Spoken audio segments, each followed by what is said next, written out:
મને આ કહેતાય શરમ થાય કે આગળ છોકરાને હક પણ થાય ન થાય કે છે બાપો તો સેવા જ કરે ને તારી દે છે બધું મને કાંઈ ફેર પડતો નથી ઉપરવાળો દઈ દઈએ બરાબર.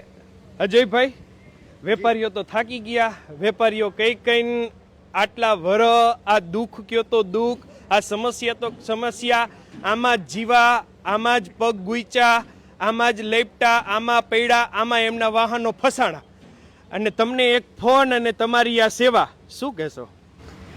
રવિભાઈ, હું તો કઈ થાક્યો છેલ્લા 5 દિવસથી બધા મીડિયામાં જ કહું કે પ્રજા હારે કોઈ પણ પક્ષનો નેતા હોય પ્રજા હારે ઊભું રહેવું પડે. સાચું. પણ ક્યાંક ને ક્યાંક કોઈની મજબૂરી બનતી હોય. મારે કોઈ સ્વાર્થ નથી, બરાબર, મારે પ્રજાની સેવા કરવી બરાબર.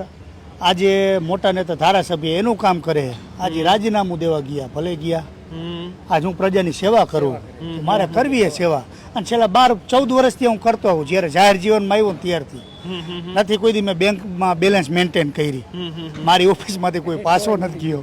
4 વાર ધંધામાં ફટકે એવી, 4 વાર રૂપિયા ઓછા કર્યા, 4 વાર કમાઈને ઊભો થઈ ગયો, ઉપરવાળો જોવે અને આ પ્રજાની દુઆ ખુલ્લે આમ બોલે બરાબર. મને કોઈની બીક નથી, મને ધાક ધમકી મળે મીડિયા દ્વારા કે જોઈ લેશો વિરોધીઓને, તો જોઈ લેવાનું એકલા જ રખડી મોરબીમાં, પ્રજા આવી રહે બસ, મને એટલે બીક નથી કોઈની.